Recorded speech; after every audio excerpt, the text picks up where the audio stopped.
And that is the sign that we are rolling. This is it, episode 437 of No Laugh Track Podcast here at Acme Comedy Company in Minneapolis. The epicenter of comedy this week, is an understatement. It's Acme celebrating 30 years of being open this week. So why not talk to someone who isn't a stand-up comedian?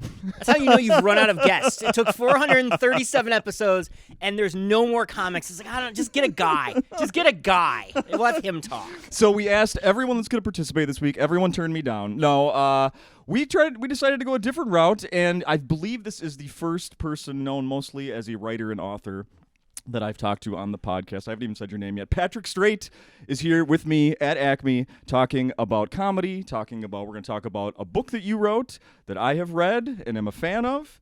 And, we're going to talk about Acme's 30th because I know that you've done quite a bit of research about that. Yeah. And I've been a tiny part of 9 years of Acme, I guess. Started this podcast in 2012, so I got a little attachment to it as well. You've seen plenty. I'm sure you've got enough stories to fill out your own podcast here. So yeah, I could. And for then the 537th, that's when we're gonna switch roles, and I'll do you. So. That's a deal. There That sounds go. perfect. Those milestones. I know, but if or when that happens, I will have to go and I imagine when you dealt with people in writing the book that you did about comedy in Minnesota, that there's sometimes stories that people don't want to get out and that are very apprehensive about sharing them, even though they're the juiciest, right? Oh, yeah, and they love to do the thing where they want to tell you, comics. Comics want to tell you the story, and then afterwards they have that moment where they're like, you're going to let me read that first, right? Or they'll go, but I mean, that's off the record. That's off the record. Mm-hmm. But they want you to know every gory detail. So, yes, I've experienced plenty of that. Yes. So let's get to know you a little bit here at the start of this podcast. So from what I know about you, I know that you're not originally from Minnesota. That is correct. I'm actually from Michigan. Yep. Michigan. Yeah. How do you end up in Minnesota writing about comedy? Great question. First start with how did you end up in Minnesota? So I moved out here like every other wildly successful comedy writer. I moved out here because my girlfriend at the time moved out here. So I was like, let's do it. So yeah, I moved out here in 2007. So it's been almost 15 years now. Okay. So it's been a long time. And it's funny because I lived downtown and like I'd been to comedy shows before. Like I was familiar, obviously. I knew stand-up comedy existed. But like I had never really been in like a comedy scene before. And actually the first weekend that I lived in Minneapolis, my wife, let's start. My girlfriend at the time, who then was wife and then was ex-wife. There you go. Oh, anyways, I was going to ask there that. you go. She actually had to go out of town. So I was like, okay, I have no friends. I know nobody. Like I need something to do. And I looked in City Pages, and there was an ad for Acme Comedy Company. And I was like, okay. And it was Alonzo Bowden was the headliner. And I had just gotten done watching. He had just won Last Comic Standing. And I was like, oh, okay, I know who that is. Let's go check it out. So I literally walked. I had no idea the distances in downtown Minneapolis because I'd never been around here. So I walked from like kind of over by like the basilicas where my apartment was all the way down to here. So, from one side of downtown to the other. So literally, I clearly had no idea about the geography of downtown Minneapolis at that point. None. But I got down here. It was like a Saturday night. And the good news is, it was totally sold out. But the good news is I was by myself. So they were able to sneak me in or they were able to swing me. And it was funny because there was a couple people who I still remember were so drunk. And they were arguing because they were like, you know how, hot tip for those listening who are coming to the 30 year, if you don't get here on time, they will give away your seats. It will happen. And I remember seeing these people just pissed and just arguing. And while they were arguing about it, I said, yeah, but you got like a single seat, right? And they said, yeah, you're fine. So anyways, but get here at least a half an hour before showtime or your tickets may be gone. Exactly. It's just gonna be you and me. That's gonna be who's gonna be taking the tickets. But no, so I came in and I remember it was Alonzo and Amber Preston was the MC that Yes. night. Yeah, and it was super funny show. They were both great. And I was like, really revved up about it. I'm sure. I was still drinking at that point, so I'm sure I was very, very lubricated. But sure. After my 6-mile walk home, like I was really excited about coming back and seeing more shows. So I was coming back here on like a weekly basis, seeing whatever show it was. Yeah. And it was funny because the headliners, like I knew the headliners obviously from TV or wherever it was, but I got really interested in like the openers and the MCs. And I had no idea at that point how any of this worked, right? Like, I didn't know that they were like local. Like I saw Amber like 2 or 3 times over the course of a few months, and I kept being like, how does she keep coming back here? You know, not realizing she's probably closer to this place than I am. It's interesting because a lot of my early first visits to Acme, I have memories of Amber Preston being the feature MC. Yes, she worked a lot.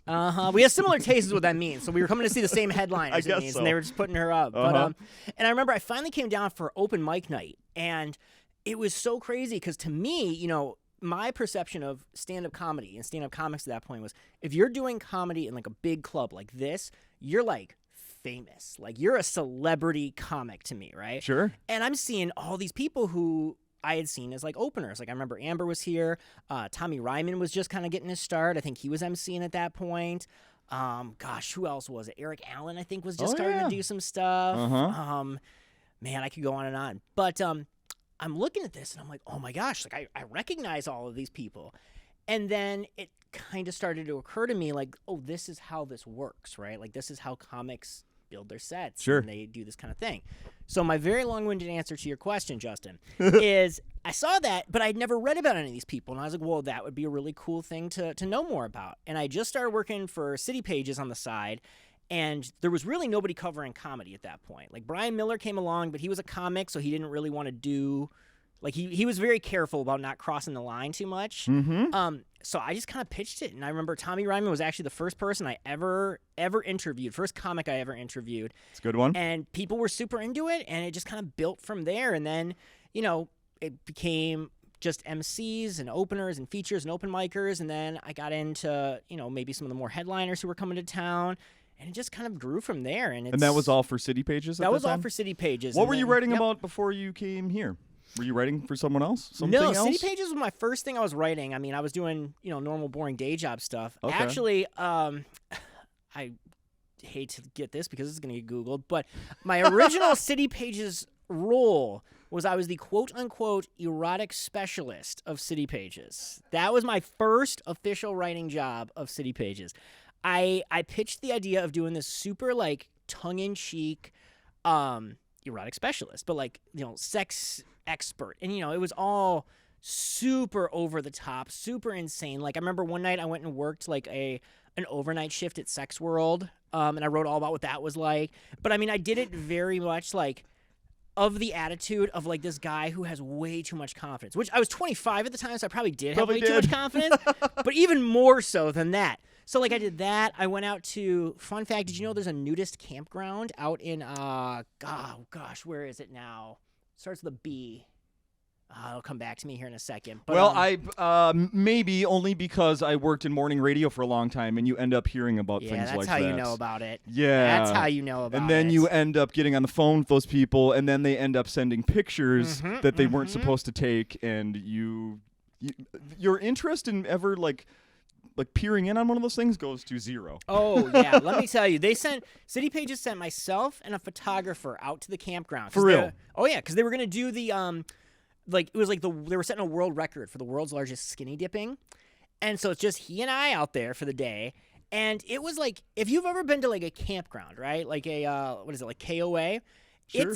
The nudist campground is the exact same as the KOA, except everybody's naked. Yeah. Like, I mean, the clientele, it's all my dad, man. It's all your parents hanging out, just Donald Duck in it, man. Just T-shirt, no pants, just living life to the fullest. It is not the 80s party movie that you would hope it is. No, it's not. No. So, wow, that took a dark turn. But yes, that's how I got started doing writing with City Pages. Yeah, you didn't want to stick with that. You know, I did it for I probably did a lot of those for about a year and a half. Honestly, I think everybody just kind of got burned out. There's only so much sexy things you can talk about in Minneapolis. There's just you know, I think I peaked. I hit them all. You know, there's every strip club, every sex shop. I hosted amateur night. I hosted an amateur night over at what was it? I don't know if it's there anymore. It was Sinners, the strip club that was attached to Sex World. Oh yeah. Yep. I hosted an amateur night there. Let's see, what else did we do? My gosh, I feel like I just did. What was that overnight like? You said Sex World? Yes. Okay. First thing, insane. That's the short answer. Longer answer is it's surprisingly busy. Yeah. And you get you get couples and like young kids and stuff like that. It was like a Thursday night or something. And then you also get the guys though who like. It's like your dad, right? Like everybody went to bed. I keep saying everybody's your dad now, but it's like what do you know about my dad? He hangs out with me a lot apparently, but it's like a lot of like guys who it's like I don't know. The family went to bed and they said they had to run out real quick, and they're using like the boots and stuff. Yeah, it was wild. Interesting. And what would my excuse be? Milk. They're out everywhere. Exactly. I had to go to Minneapolis to get milk. And I don't know, and I can't. I mean, this is like 2008-ish, so. I mean, we have phones at that point, but maybe it's not like maybe people don't have the same streaming. I don't know. That's a different conversation for a different day. But I remember the craziest thing I saw when I was there, and it was just sheer, pure luck, was we're sitting there and we see this couple, me and the guy working. I still remember this. We saw this couple go into the bathroom, and he just kind of rolls his eyes, and he goes, I know what this is. Yep. Like, I'll take care of it. And so he's going to go in there and break it up. It was not what he thought it was.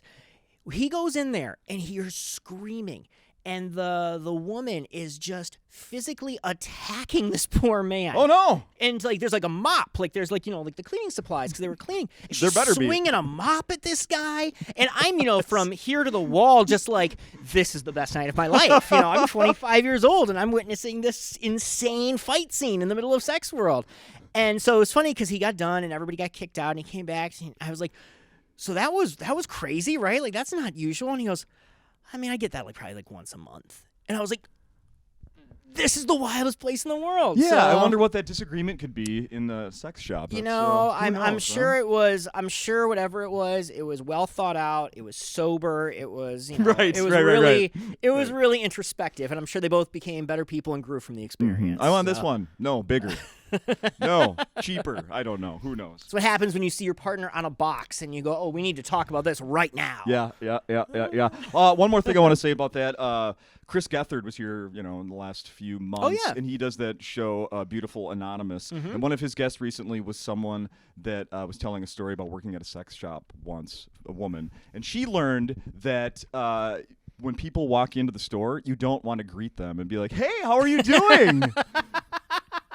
How's your night? Yeah. Did they warn you about that? To just keep to yourself. These people want to be anonymous. They'll come to you if they want to talk. They didn't say that to me. I mean, it's been a while. I don't feel like there was a really in-depth training process. I don't think that they didn't make me read the manual. I think the guy was just happy to have somebody else to hang out with for a couple of hours. Yeah, right. But so. That's fantastic. So you worked. Let's go back to then. Sure. City Pages. Then you switch from writing about the sex shops and all of that entertainment to to write more about comedy. Correct. Yep. And then City Pages goes strong, and everybody's picking one up every week. When I was a kid, I grew up in the Twin Cities. My dad, we knew I ended up knowing so many newsstands in the Twin Cities, St. Paul basically, that had the Twin Cities Reader and City Pages. Yeah. And because Wednesdays, my dad would drive, and I would have to run up into the lobby of the library and grab him a copy of both, and it was like our tradition. That's how you know what's going on for the week back then. Absolutely. And now City Pages is gone. It is, but that has not stopped you from writing. That's right. No, it was like you said, for a while, I kind of lucked into becoming the de facto comedy writer in town. I was doing City Pages, the Growler magazine, which was around before the pandemic. Yes. I was doing all their comedy writing. That was a good one, too. Yeah, actually, my first feature I wrote for the Growler, it was really cool. They actually let me come here, and I interviewed a group of comics just about Acme and what was going on at the time. And I remember it was like Brian Miller and Cy was here, Cy Amundsen. Yep. I think Andy Erickson was here. And it was funny because I remember Pat Sussmilch was supposed to be a part of it, and then he canceled at the last minute and got super weird. And it turned out it was because he had advanced in Last Comic Standing. They had been taping around that same time, and he was too nervous to be around the other comics because he didn't know who knew what, and so he was just like, I'm just not gonna go. Oh, I've never heard that. Yeah, that's very interesting. So that was funny. But so I was doing the Growler. I did Thrillist. I did a couple of different publications. Right. And then, pandemic hit, and all of a sudden, Growler went down. A month later, City Pages went down. And I kind of had this moment where I was like, there's nowhere, not for my sake necessarily. Don't get me wrong. I love to write. I love being a part of the Twin Cities culture and all that. But I was kind of there's nobody left covering comedy. Neil Justin, bless his heart, for the Star Tribune, he still covers it to a degree, but obviously he's got a much wider net. For sure. So he's not necessarily able to get into, some of the locals and the up-and-coming acts and things like that. Right. And so I just decided, you know what? I mean, I don't know what's going to come next. I figured somebody would come along to fill that City Pages niche eventually. But I just started doing my own website and doing my own comedy writing, and that's what I did for the next year until now. Yeah. So you wrote a big, and I read the thing that you were mentioning to Lewis before we started. Yeah. There's a brand new thing you wrote about the 30-year history, the start, I guess, of Acme that was posted today. It was. So what app, what website could people find that? That is over on Racket. So Racket is new. Racket is new. Racket just launched back in August, right around the time of the fair. So racketmn.com. It was a group of the last editors from City Pages came together after that whole nonsense happened, and they decided to launch a reader-funded alt publication in the Twin Cities, and it's awesome. It's very much the same spirit as City Pages, very locally focused. But what's cool about those guys is they are, they're still providing the same arts, culture, events type coverage, but they're getting more in-depth with stuff. So what they let me do is, because originally I had said, hey, I want to write about Acme's 30-year anniversary, and they actually first were like, everybody's going to be writing about it. We know it's going to be a ton of really good comedians, and we'll cover that, but there's not a feature here necessarily beyond hey, come see a lot of good comedians. Yeah. And my attitude was, okay, but what if we went back in time and, beyond the comics, which, I encourage everybody to read every piece and watch every interview and listen to every interview that comes out this week with all the comics. But I was like, what if we go talk to the people who were here before Acme was Acme, before it was the big deal it is. And that's what that feature is all about, exactly. Yes, you have pulled out names that I've only just kind of heard in passing or even not at all. And one of my favorite parts of my life, honestly, is coming here after the podcast. I love the podcast. It's a highlight of my week. But to have the talks with Lewis afterwards in the office or out front of his building, and to get his stories are just amazing. And when your book came out, he was so much like, did you read the book? Did you read the book? He was wanted me to read that and then follow up with the questions that I had to him, and I did, and it was so interesting and so much fun. So thank you for doing that and helping me learn more about Lewis and Acme. And I mean, the names are just people, you really dug deep. Yeah, it was fun. I mean, I'd heard a couple of the names, and one of the names actually came to me. So there's a woman named Jen Bryce, who I can't remember what her maiden name was. It's escaping me, when she worked at Acme. But she had been she was the marketing director for the old Scott Hansen's comedy galleries back in the day, and that's how she met Lewis. Mm-hmm. And then she came here a couple years into Acme, and she started doing booking and some marketing and promotions. And she actually reached out to me about a month ago because she had read the book, and it was kind of one of those, the memories came flowing back, right? And she actually said, hey, I really want to sit down with you. I want to talk about it. But her original reason for reaching out to me was because there's something in that book about Lewis that she was very upset about, and she wanted to make sure that she set the record straight about. And that was actually the real reason that she reached out to me. Okay. What if we just left it there and I didn't tell anybody what that was? Yeah. How bad would that be? Uh-huh. So here's what it is. So I'm going to tell you. So without, this is my commercial for my own book, but there's a really in-depth look in the book, funny thing about Minnesota, available now, about the kind of Lewis's arrival into the Twin Cities and how he got started in comedy, and the falling out he had with Scott Hansen, who was really the comedy kingpin of the Twin Cities back in the 80s and early 90s even. Yep. And so I asked for both guys. Scott was still with us at the time, so I'd asked Scott and I asked Lewis. I said, okay, what happened? And they both gave me, here's what happened. And, usually when you hear, in an oral history, usually when you hear two people give their version of the same story, it's usually close. Maybe a couple details are different. You can tell maybe they've maybe kind of softened the edges of their own side of it a little bit. But this was two entirely different stories.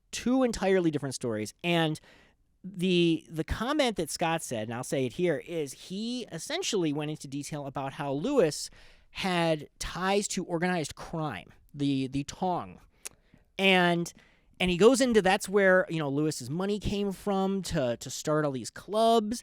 And for those of you, you've met Lewis. For those of you who've met Lewis, when you see Lewis Lee, you definitely think organized crime kingpin, definitely. Literally the most intimidating person I've ever met. Absolutely. And he said this to me, and I'm sitting here, and I mean, I've known Lewis now for, about 10, 12 years. And I'm like, Lewis Lee. He's like, oh, yeah, definitely. I'm like, okay. So I called Lewis, and I said, okay, I'm telling you, here's what he said. I told him, I said, this doesn't feel true. This feels very salacious. And part of me is also like, and if this is true, there's no way that I'm getting myself wrapped up in this and putting this in a book. Right? I was thinking that as well. But so I asked Lewis, and I said, well, what do you want to say? And Lewis was very diplomatic about it. He said, go ahead and keep it in there. And he goes, that comment and Scott's comment about that demonstrates what Scott Hansen's opinion is of Asian Americans, of immigrants in this country. That was all he said about it. So to go back to Jen had read that piece, and she was super upset because she was here. Like, she saw it. She was a part of it all. So she knew there was no backhanded, organized crime, anything. Like, she knew how hard Lewis had worked, how his family had supported the clubs, how he had managed to, kind of scrape together the money. And she was really upset to see that was out there. That was even part of the conversation. And apparently that had been part of the conversation for many, many years. Apparently that's a story that Scott had been putting out there for quite some time. And she actually had originally just wanted to sit down to make sure that I knew, no, that wasn't it. Like, that did not happen. And then we got to talking, and that kind of, obviously got us to a place where we started talking more about the club and the history and her time here, and started bringing up, like you said, more old names. And it was just really fascinating hearing about, like, the early days of Acme and how close it came to actually never even happening in the first place. I will say that this mafia or whatever the heck conspiracy thing, I guarantee that was the thing that Lewis wanted me to read so badly. And I knew Scott for a long, like, when I had the morning radio job, he was around a lot, I mean, that was when he was still, running a ton of shows around like the, comedy galleries were gone, but he was still doing those one-night things, like in conference rooms at hotels around town. You wrote about, in the book, about the 25-year reunion, what are they called? The original guys? Yeah, the original five guys. The original Louis five guys. And Alex Cole and those guys. They did shows out in Bloomington. I went to a show, one of those shows that week, and it's so cool. So I knew Scott from his, comedy coming into the morning show I worked, and I did it well before I knew Lewis. And those stories of those two, I didn't know any of that stuff. I mean, I knew that they had crossed paths, and there was clearly, when Scott's name would come up when I've been here at Acme over the years, there's some bad blood there for some reason. But I never followed up or really had any idea why. Wow. Yeah. Wow. Yeah. And, it's funny. I mean, I'll say this, too. I mean, I want to make sure that, Scott Hansen was always great to me. Like, I won't say anything negative from that aspect. He was super kind. He was super generous as far as helping me with the book. So I have nothing bad to say about him in that respect. The stories speak for themselves, obviously. If you get the book, again, available right now from the Historical Society Press. Actually, but the person I wanted to give a kind of hat tip to that I never really got to say anything was actually J. Elvis Weinstein. Because what a lot of people don't know is, J. Elvis was the one behind the Acme documentary years ago, the I Need You to Kill. And, he obviously went to Asia with Lewis and Pete Lee and Chad and Tom Segura. But what they don't know is he filmed another documentary. And that documentary was just the story of Lewis Lee, essentially. Yep. And, it was funny because I had interviewed J. Elvis for the book, and we talked. And he told me, he goes, this exists. Like, I have this. And he goes, I'm not going to give it to you. It's Lewis's call if he wants you to know. So when I called Lewis, I said, hey, here's what I'm doing. I'd really like to talk. Obviously, I've known Lewis for a while, so he had that trust in me. So he said, yeah, I'll give it to you. And he sent it over. And it's funny because, and I probably have to buy J. Elvis a couple of drinks or dinner or something this week. But, it's funny because he read the book and he goes, it feels like it was a, written novelization of my documentary. So he was like, it's kind of wild to actually see it now in the public. So whether or not the actual documentary will ever see the light of day beyond the handful of people who've seen it or not, I don't know. I'd love to. But no, I mean the the story and Lewis's side of it really came from a lot of J. Elvis Weinstein's work. So I owe him a ton for that. That's so cool. Yeah. That's so cool. And I will forever be indebted to him because no one notices it but me. But at the very beginning of that documentary, No Laugh Track podcast gets mentioned because Robert Baril is up on stage and he says something like, "Oh, and Acme," it's like an announcement That's they do. right. And he's I like, do "Oh, and remember Acme has that. their own podcast, No Laugh Track." So this podcast will forever be in that documentary. And Look at that. See, you got plugged, and I stole all of J. Elvis Weinstein's work. That's how we're connected to the man forever. So. That's right. You know what? You and I actually have another thing that's sort of in common in that Brian Miller, you said, was doing some comedy writing. Yeah. And then you kind of took over because of maybe, maybe not having a comic do that job. Yeah. Right? Well, there was an original Acme podcast that they recorded a few episodes of that Brian Miller was the host. I did not know that. Yes. Huh. And then there was a talk, and they didn't want... They looked at it as a conflict of interest, and they didn't want a comedian to host it. Sure. And then one of the managers that used to work here back then, Josh, he and I had a pretty good relationship, and then he came to me and he was like, "Hey, this is what's going on. Would you want to do it?" I'm like, "Yeah." Very cool. Yes. So we both sort of took a job that Brian was doing temporarily. And now, 437 episodes later, this is what you're stuck with. You're stuck with me talking about sex shops and bathroom fights. So thank you, Brian Miller. Hey, the sex shop stories are always good. So if you have another one, please throw that out. So let's see. We should. Normally when I have a guest that has a book, I bring it along and ask them to sign it. We can't do that because I bought the ebook. Oh, okay. So I've only read it on my phone. I'll sign your phone for you after Will this. you please sign the cover of my iPhone? No, it's fine. Well, I will bring you a copy. I will get you a physical copy. I will sign it. Well, I got all that. So I saw how you angled for that. I saw how you did that. How can I try to get us a freebie here? So I'm going to try to help you out here and say that when you sell a book, how can you, as the author that put all the time in, how do you get the most money in your pocket? Well, once I get any money, I will let you know that. That'll be that'll be a really exciting day for me when that does happen. All right. Well, what way of purchasing it could get to that point faster? I mean, here's the reality of it. I mean, I just want people to read the book. To be honest with you, you know what I mean. If people want to buy it from, I want to support local stores, obviously. So most of the local bookstores in Minneapolis, St. Paul have the book. So I would say, support a local shop, go there. At the same time, if you want to support Big Daddy Bezos, get it on Amazon. That's fine with me. Historical Society has it. Like you said, the ebooks, that's all great. I mean, I think I make money off of all of those. I genuinely have no idea at this point, but I guess we'll find out. But no, honestly, for me, and this is such a cornball, man, I love to just do what I do for the people. But, it was just so cool to get the opportunity to be involved in comedy history. How many people, all the things you love, right? Everything, I feel like the story's always been told before. Nobody gets to write a history book in 2021. That doesn't happen. That's a good point. Somebody's going to get stuck doing, the history of COVID, but, that's just going to be sad. I don't know. But, you know what I mean? Seriously, it's going to be, OnlyFans and COVID. That's the only two things left to write about that nobody's written about. Right. But, it was just so cool because, there's this huge, in-depth, incredible history of stand-up comedy in Minnesota, and the fact that nobody had ever written that book, and I had the opportunity to, I really feel really grateful to have the chance to do it and to be a little part of that comedy history. And I mean, let's face it, the timing.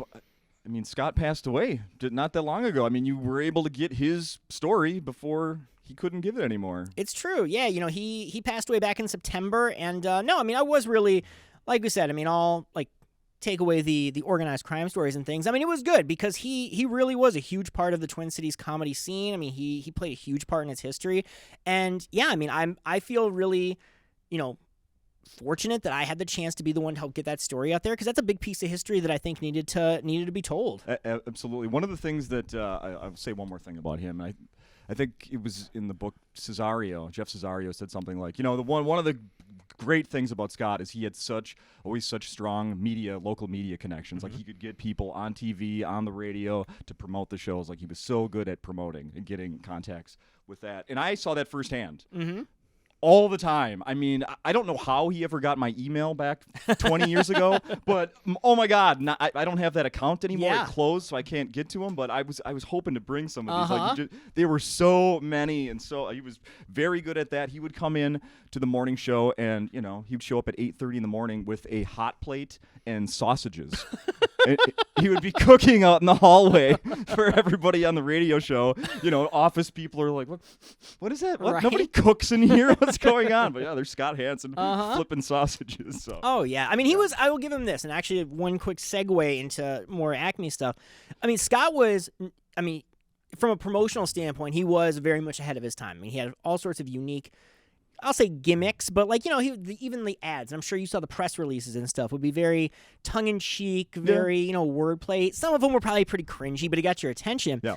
And it's funny because as I was going through the book and I'm looking at these ads, I'm laughing because, it feels very, 80s and very, ha-ha, and I'm like, man, I can't imagine, an Acme ever doing something like that. Until I talked to Jen Bryce. Let me tell you, I saw so many early ads of Acme Comedy Company. If anybody ever tries to tell you that Acme was above gimmicks, they are lying to your face. I love it. Okay? I love it so much. Did you know this club did a show one time called Guns and Hoses, which was a cop comic and a firefighter comic. And that was how they promoted it. Guns and Hoses, live at Acme. So yes, do not let anybody tell you that Acme was above gimmicks back in the day. I love that so much. You saw, I think, the poster for the 5-year reunion, right? Yeah. There was the 30 is this week, and there was the 5-year reunion. I looked, so I have it right here on my phone. I'm looking at it, and the names on there. Kermit Apio, who's someone who was invited to perform this year, couldn't make it. A guy named Jack Mayberry. Did you look at the names on this thing? I looked at him. I knew some of them. I didn't know all of them. I don't know Jack Mayberry. I looked him up. He's a guy that did the Tonight Show 5-6 times. Really? Yeah. Kind of a cornball comic, but I don't think he's around anymore. Elliot Max, who, do you know anything about Elliot Max? I know the name. I don't really know a lot about him. So comedian Joe Larson, who comes here annually, that's his father. Oh, no kidding. Yeah, okay. And I encourage people to go back to, oh my goodness, the first year we did this podcast, there was Elliot and Joe were the guests, and we talk about a story about, boy, I hope I have this right, Dave Mordahl and Nick Swardson. Sure. Back in the day, they basically tricked this guy into thinking he was the Elliot Max, that he was the star of a parade, and they put a float together. They built a float and pulled it around downtown Minneapolis with this guy, thinking that he was being honored for something, Sure. and it was all just a joke to goof on him. Gee. Yeah, but I'd heard that story from Dave Mordahl, and then this is unbelievable. Yeah. And then Joe and Elliot Max come on the podcast, and out of nowhere the story starts coming up. I'm like, wait a minute, are you're the guy? That's you? So how did he My eventually mind was find out blown. that he wasn't the guest of honor in this parade? Oh, how did that end? I will say that he, I think it ended, and it affected him so negatively he didn't finish his week at the club. Ooh. Okay. Yeah. Well, Yeah. you know. Mhm. I guess they really rained on his parade, am I right? Come on. The two more names on that thing. Dana Gould, who, if you're not a Dana Gould fan, I don't think you know comedy. And then a Maria Falzone, who I had never heard of. I looked her up. She died a couple of years ago. Oh, yeah. I believe it, yeah. Sad. But along those lines, I want to talk about, I've been thinking back to all the guests I've had on this podcast since I started. And, there's been some, like one that I think is in the back room right now, Tim Slagle, that I've had on, I don't know, 15 times? Wow. 16 times probably, because we do 2 a year. He has this week, and then he also does Crash and Burn. Yep, So we talk normally twice a year. I've had some that I've just had once and would love to have on again. I've had some that have been my comedy idols, meeting Jimmy Pardo years ago after I'd come to see him for years. I'm just he stayed past, I think twice we did this. He would come to town and just do maybe Friday, Saturday. So there's no chance to do a podcast earlier in the week. Sure. He agreed to stick around after the late show and record. That's when we did hour-long podcasts. Cool. That's really cool. Yeah, Jimmy Pardo and I were sitting here, up past 1 a.m. one time doing podcasts. Yes. That's he very didn't need cool. to do that. No, that's at all. awesome. And he's absolutely one of my favorites.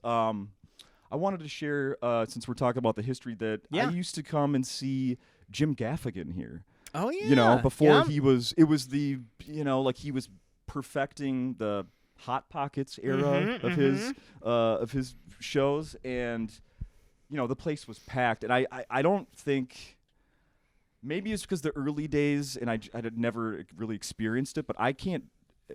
Since then, I don't think I've ever felt the whole crowd being so into a show than Jim Gaffigan. I mean, just the roar of the laughter, and everyone, like, there's not one person that was not just loving it. Oh yeah. He was so great. That would be really cool. Yeah, it's kind of crazy when you think about. I mean, obviously, I know Acme's brought in, names that were major names that you wouldn't see other places, but to see those people who were like right on the cusp, like you said, like I remember I saw Anthony Jeselnik here right before he kind of became, theater comic. Amy Schumer, I remember seeing here. I mean, Hannibal Buress I saw here a couple of times, and he was coming up. So it's really crazy because like these comics now, yeah, you're not going to see them in any place that's under couple thousand people, but oh yeah, like this was the go-to place to see him, which is why it's kind of crazy. And I mean, again, I've been coming here for 15 years, not the full 30, but just to think of that roster of people who've come through here is incredible. Yeah. It's just wild. So yeah, and so many of them are going to be here. Before he was big doing Tosh.0, I used to see him here. Doug Benson was an annual show here, and he's always been one of my favorites. There's so many. Maria Bamford, I've seen here several times. Swardson, before he was like doing stuff, but not the Nick that he became. So cool to see him. I grew up, I grew up in St. Paul. We have mutual friends. I didn't know him growing up. Like, my first introduction to Nick was a guy I went to college with was like, dude I went to high school with at Central is in a Barks root beer commercial. I was like, huh? And that was it. And then years later, it was like, remember the Barks root beer kid? Yeah, that's Nick. He's on Comedy Central. It's crazy. Oh, man. You want to know what the funniest thing is? Do you want to know the most... Well, and this is so early on, I don't think I've ever told her this. The most starstruck I was early on was when I met Mary Mack. And now I've known Mary for so long now. But I remember I did the contest here. That's another story we'll get into. But I did the contest here the first year I lived here in 2007. And I think she was the feature at that point. But I remember I was talking to her, and I was just like, oh my gosh, like I can't believe I'm meeting you, and I'm such a big fan, and this and this and this. And I pray that she doesn't remember that. I don't think she does, or at least she's never brought it up to me again. But like you said, I mean, it was just one of those things where up until that point, I had never seen these comics who you could see other places, whether it was TV shows or commercials or whatever, like all the time until I came to Minnesota and started seeing them at Acme. Yes. So I do know... another thing I know about you is you host, like you've done it at least once or twice in the past, a sobriety show where you've done some stand-up, correct? I don't know if I would... Somebody told me you got up on stage at least one of those. I don't know if I'd qualify it as stand-up. Okay. I would say I did a guest MC slot. That's what I'll say. Okay. No, a couple of years in a row, we did a show here called Recovery Riot, which was, I got sober in Minnesota 6 years ago. And so couple of years ago, I called Lewis with the idea, and I said, hey, I'd really like to do this, recovery, not really a recovery event, but, like a sober event. Yeah. And I said, what I don't want is I don't want it to be cornball, and I don't want it to be, I don't want it to feel like an after-school special, but, like, when I first got sober, it was because I used to come here, and, I loved it here, but I used to come here, and I would party here. I mean, I remember I was here for the 20-year anniversary, and I'm very happy. I'm very proud that I lived through the 20-year anniversary. It was nuts. And that's with no mandatory drink minimum. Oh, that's all on you. Oh, yeah, that was 100% my fault. But, like, I remember I telling them, like, yeah, I really want to do this event, but I want people to be able to come and just see that, like, you can still go places that are really fun, even if you're sober. Yes. And this was the number one place I could think of. I said, this is the place I still love going to the most. And, Lewis and the club were super generous, and they said, yep, let's do it. We'll donate all the proceeds to a sober house in St. Paul. Oh, awesome. And the first year, was just, it went great. It was super gangbusters. I think we did, like, almost sold out. And then the pandemic hit. And I remember last year I was kind of like on the fence. And I was like, we're in the pandemic and things are tight and I don't even know if I should ask. And I still floated the idea and I was like, you know what? I'll ask him. And I even said, I understand, where we're at and all this. didn't even hesitate. And Lewis was like, yep, let's go ahead and do it again. And another really cool thing that they did that time was it's when they started doing the Zoom shows during the pandemic. Yeah. And so they actually piped this into every Hazelden treatment center in the country. Right. Yes. I heard about this. That is so cool. It was really cool. So, I mean, we had people in Texas and California and all these watching this show. And I remember this. And yes, to answer your question, I would say, I mean, I basically came up and I did the quick intro. I was playing with a stacked deck, though, man. I mean, I was the one who did all the media. If you get up in front of a whole bunch of people who are, newly sober, and I'm just like, I am one of you. I mean, I got the hometown pop. Like, I couldn't fail. So if that's where, hey, who wants some coffee? If that's where I go out, if that's my moment in the sun of comedy here at Acme, I will take that. So yes, but we didn't do it this year, but I think that's definitely something we'll pursue again in the future for sure. So now you and I have both helped judge the funniest person contest more than a few times, correct? Yes, absolutely. I don't ever hear you get introduced as former contestant. Yes, I'm really. I really hope that my time was before they were recording everybody, so that there's no evidence of that anywhere. So when you were so you did you got up on stage and did some. I did, yeah. I think 07. I think 07 was my year. And you were already writing about? I think at that point I hadn't started writing yet. I think I was still just like a fan. Like I was still just coming in here because I want to say. I moved here in like May, and I want to say I did the contest in like July. Okay. So, I mean, I was still just loved coming here and hanging out and all that. Yeah. So, I did not win. You'll be shocked to know. I would affectionately refer to my crowd reaction as, okay. But here's, okay. I've only told this story one time, and now it's going to be forever immortalized, and this is going to follow me forever. Perfect. I don't think I intended to do this. I don't think I did. But as I remember it, so my favorite comic of all time is Chris Rock. I love Chris Rock. And I think if you were to go back and find a recording that said, I feel like it eerily would have sounded heavily borrowed from Chris Rock, Bigger and Blacker. Which, let me tell you, when you look at me, Justin, you think Bigger and Blacker. So I could loan each other SPF 50s. Yes, for a need. yes. Yeah. So I'm sure that the audience was completely on board with it. But it was funny because, like, I think I did my 3 minutes, and I think I thought I was really good and really original. And then I remember watching that special again and being like, oh, I kind of did that joke. That's the bit I kind of did. Okay. I mean, a little different, but I kind of did that. So if I would have won, me and Chris Rock would have comedy beef. But apparently it was just not meant to be. So there you go. It was mine first. Bullshit. You got to pay for your kids. That was mine. Oh, that's hilarious. Wow. So you I mean, a lot of people, that's obviously something that's come up many, many times on the podcast here is, people's first time. Mm-hmm. And if they have a recording of it or any of the notes from then, you don't have any of that? No. There's no tape that you set out, like the cassette, play, record? No, nothing like that. Nothing like that. No, I mean, I'll be honest with you, I don't remember all the details, but I remember it was like, I think I had a buddy in town, and it was like my buddy, my girlfriend, and I just like came down, and I think I had literally signed up like the day before, and it was one of those like they had somebody cancel, so I slid in. Sure. But no, nothing like that. And it's funny because, and I've said this before, I think and you've probably heard this, when a lot of comics talk about their first time on stage, right? It doesn't matter how they did. If they got one laugh, they will be like, I was addicted. Like, that was it. Like, I knew this is what I had to do. I didn't have that. Like, I didn't feel it. It was fun. I liked it. Obviously, I love comedy, but like, I got done with it, and I was kind of like, that was fine. Like, I could do it again. I think I actually did like 4 or 5 open mic nights here, maybe. Look at that. Back then, and then I just was kind of like, yeah, this isn't it for me. So, fun story here. Sorry to interrupt your stories, but This is one thing actually. Speaking of that open mic, so this is my last thing, and I promise I won't take over your interview anymore. Oh, I love it. So the last time I did open mic here, it was probably sometime in like 07 or 08. I can't remember, but I'm all ready. I got my set together. I'm all excited, and I'm like, this is it. Like, I am ready. I'm gonna kill tonight. Like, these people are ready for the comic stylings of Patrick Strait. And so I'm sitting there and I'm waiting for my turn. And you know how at Acme, if it's your first time, you put a little star next to your name and you can get up. Well, I wasn't my first time, so I was like the first person after the first timers. Sure. And the person who went right before me was Andy Erickson. And it was her first time ever doing stand-up. And in all of, I mean, I have seen, I don't know how many shows here, hundreds of shows here. I don't think I've ever seen anybody crush as hard as Andy Erickson crushed in that 3 minutes of her first time up here. Just leveled the room.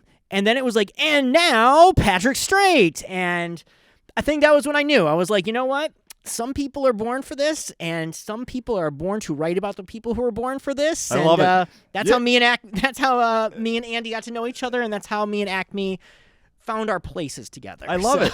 That's the experience headliners have sometimes when they get, quote, buried by the feature. Mm-hmm, yeah, mm-hmm. I love it. Yeah. I don't think I would call myself the headliner per se in the situation. Well, you know, but it was just next man up. Yes, it was just so wild to see like that level of natural talent too, because she was so good. And I mean, I know you've interviewed Andy up here. Oh, yes. I mean, Andy's Andy. Like, she's not putting on a persona for you. She's not doing a character. That's Andy. Mm-hmm. And you could tell she was super nervous and all this, but I mean, it was just like, I mean, she got done, and if she wouldn't have kept doing comedy, like, it would have been a crime. I mean, that entire room was like, we need to see her get back up there and do more. She's absolutely a natural. Yes. And I too have memories of her early on, her just silly goofiness on stage. Mm-hmm, I mean, she completely stood out anytime I saw her. She stood out from everybody. Oh, yeah. And still does, obviously. Yeah.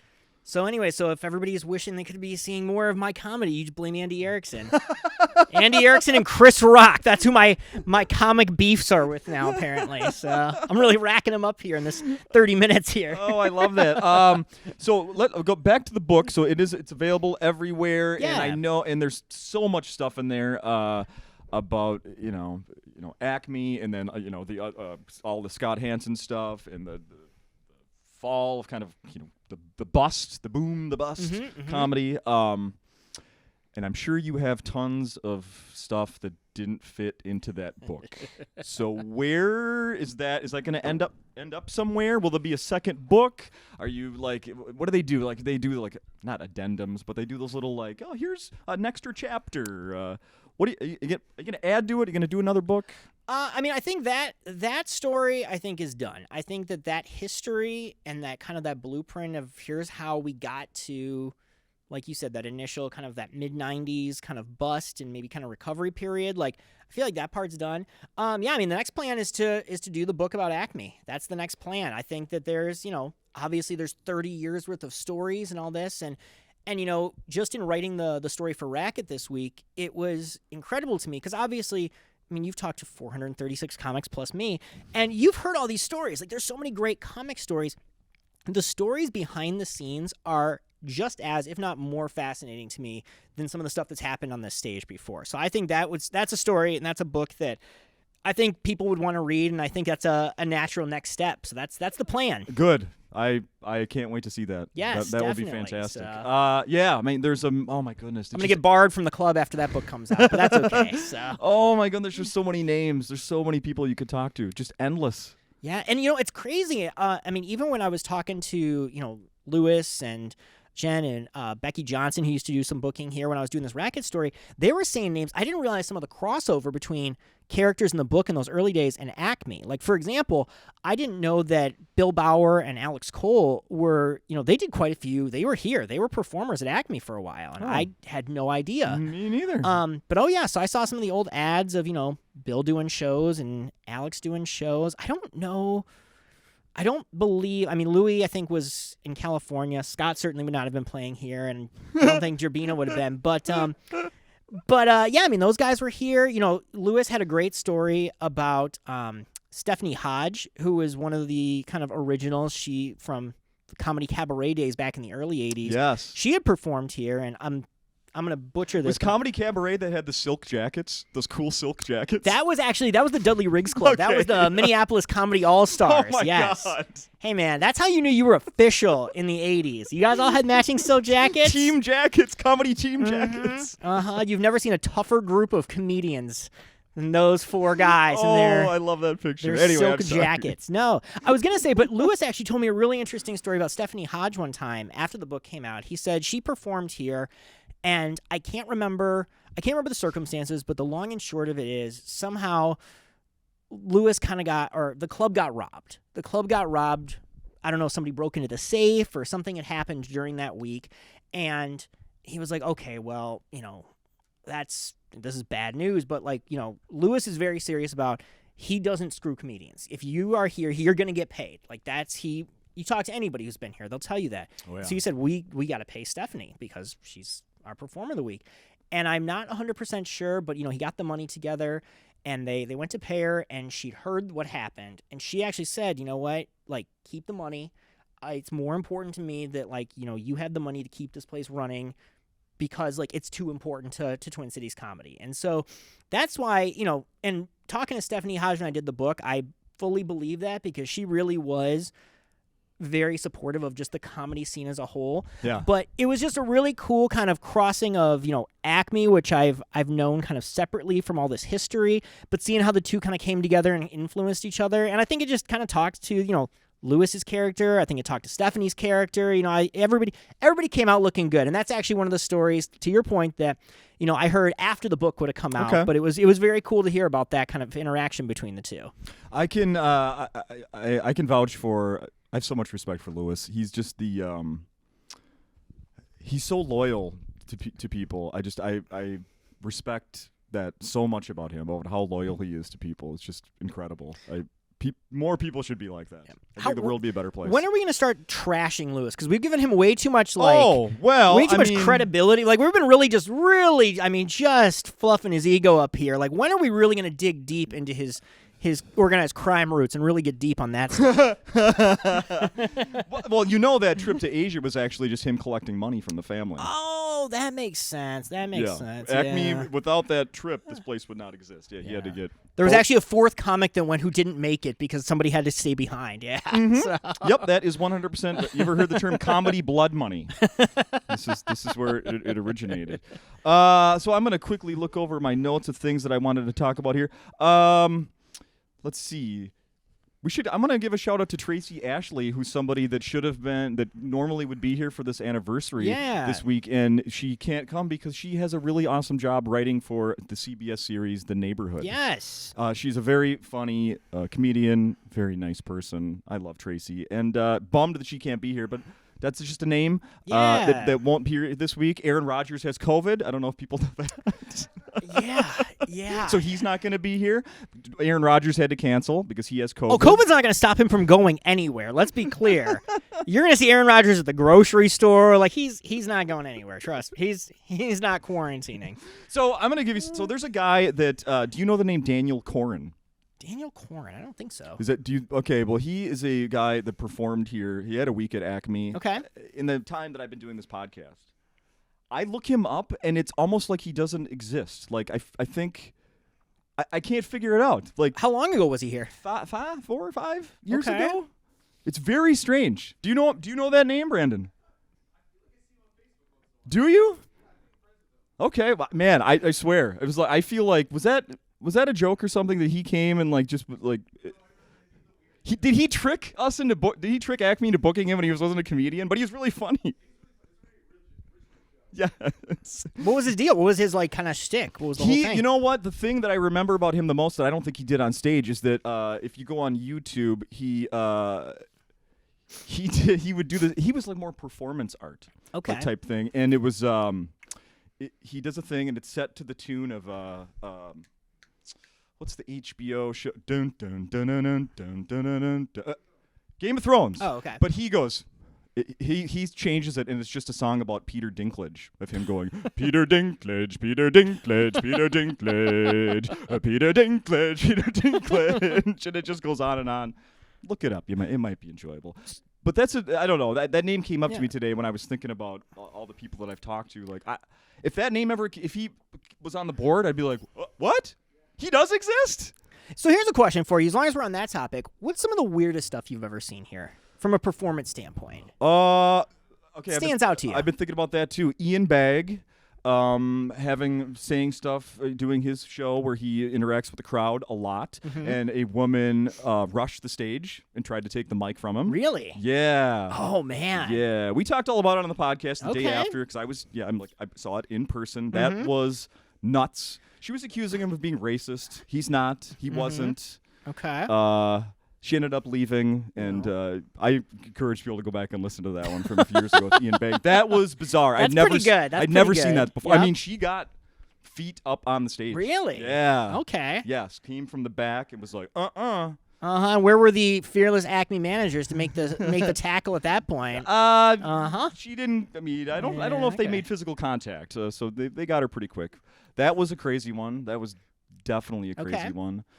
Oh boy, what else? I've seen I've seen some amateur nights where I'm like, you know, there can be bad amateurs that are like that can.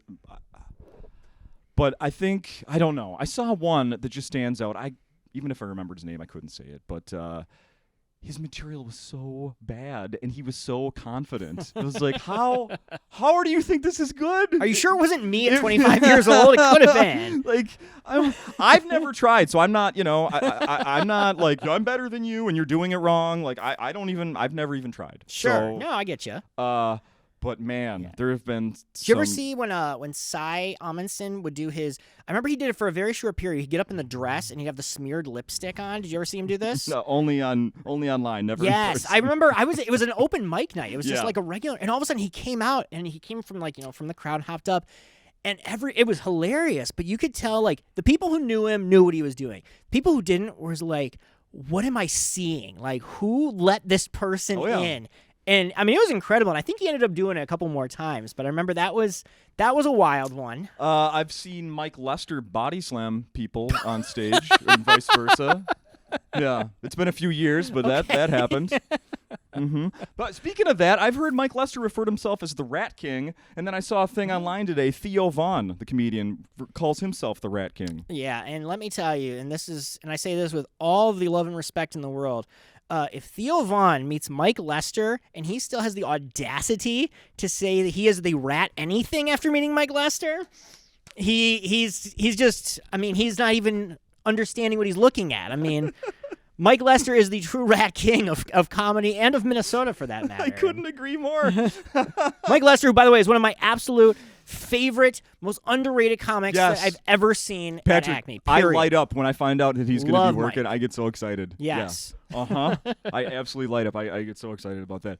All right. So is there anything? Let's see. So people got to find your book, and then you still have a website that you're doing that I think have mentioned, mncomedy.com. Yes, mncomedy.com. That was the website I started about a year ago now just to talk about, comedy that maybe wouldn't be getting the same mainstream press, and like your Star Tribunes, your Pioneer Press, comics who are coming to this club, comics who are doing shows at other clubs in town, breweries doing their own things. Yeah, people should know it's not just an Acme thing. Yeah, you're covering absolutely. everything. I really try to get as much visibility on the scene as possible. Really, just kind of give people a little bit more exposure. And that's still going strong.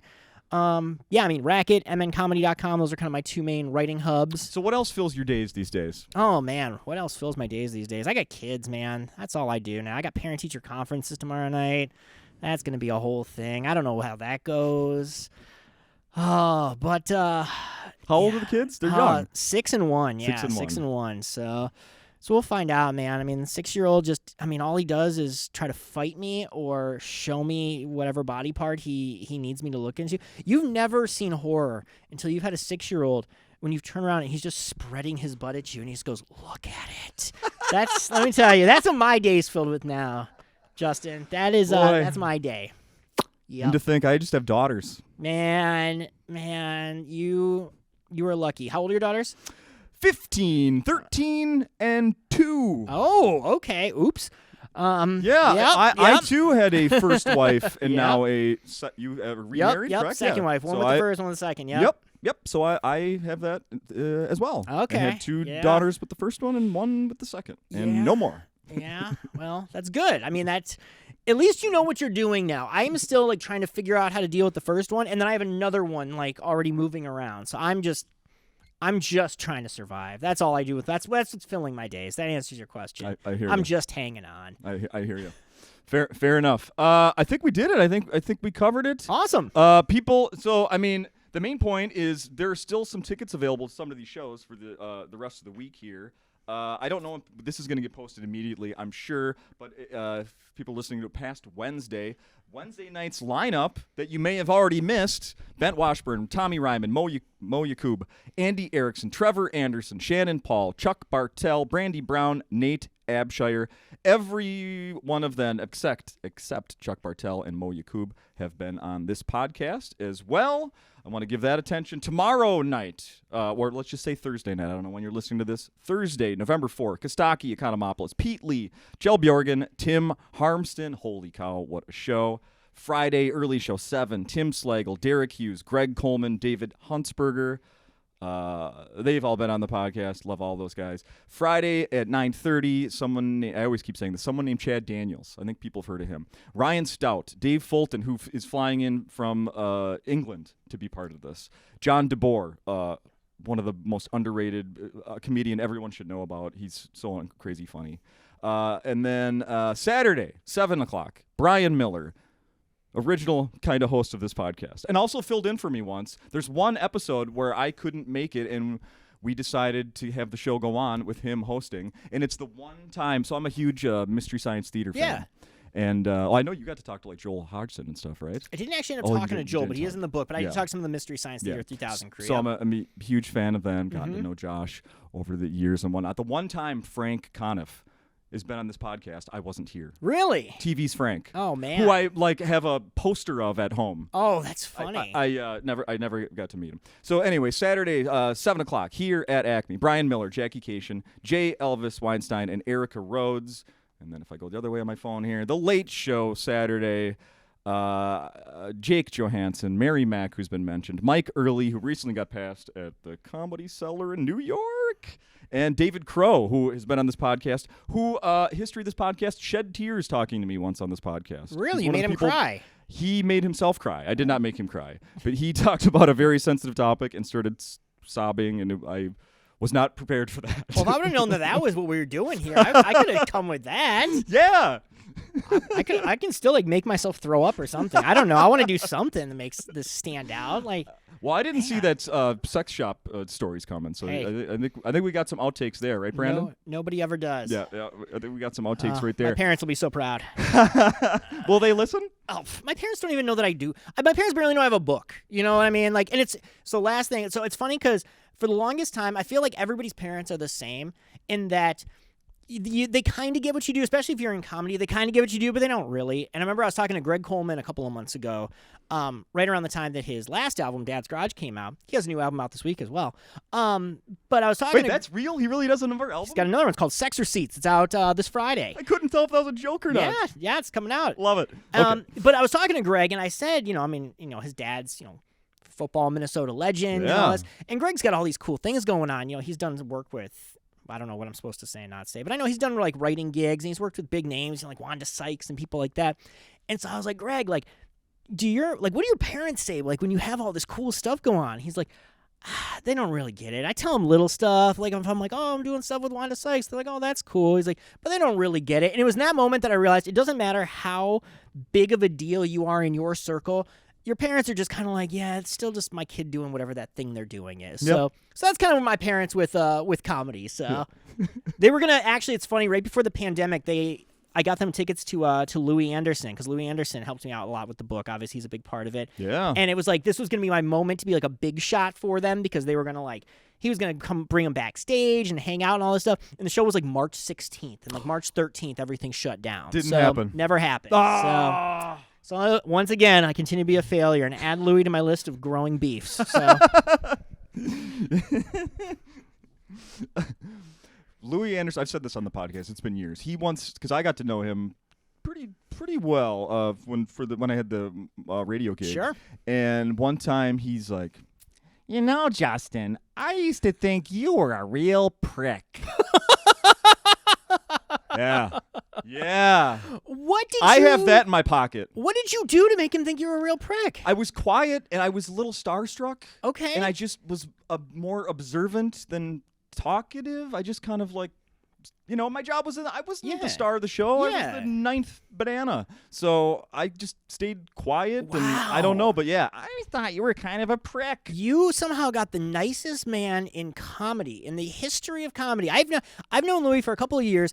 We've talked numerous times. I've never heard him say a bad word, and you got him to call you a prick. Like that's actually really impressive. Like I don't even know how I did it. Man, that's some Hall of Fame prick behavior. So congratulations on that. Completely unintentional and not even real, because I've always been a huge fan. Well, I mean, that's not what I heard, but that's fine. Well, this has been great. I think we should put a bow on this one. We got to save stuff for the next time. Of course, right? Of course. Yes, right. For when you run out of guests again for about the 900th episode or whatever. So yeah, it's so in 2026. Yeah, 35. Right. You'll have the Acme book done by then. Oh yeah. Yeah. If obviously it's gonna have to get run through all of the proper organized crime circuits to make sure that it's it's fine to be put out in public. But yeah, it'll be out there. So.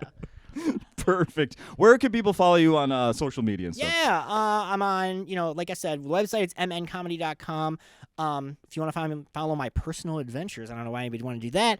Just at Patrick Strait, that's Strait, which is, honestly, it's going to be a very big bummer for you. But, no, I would say, follow Minnesota Comedy, and that's actually the full Minnesota Comedy on Twitter.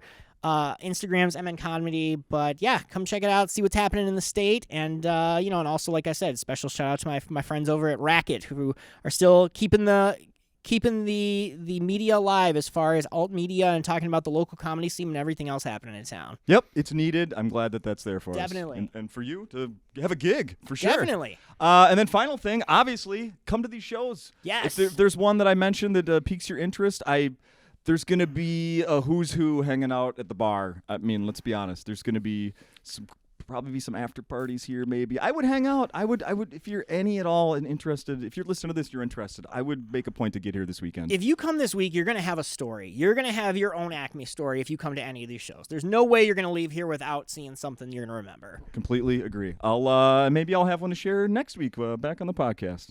Perfect. Thank you. Hey, thank you. Appreciate it. Thank you. Awesome. We're done.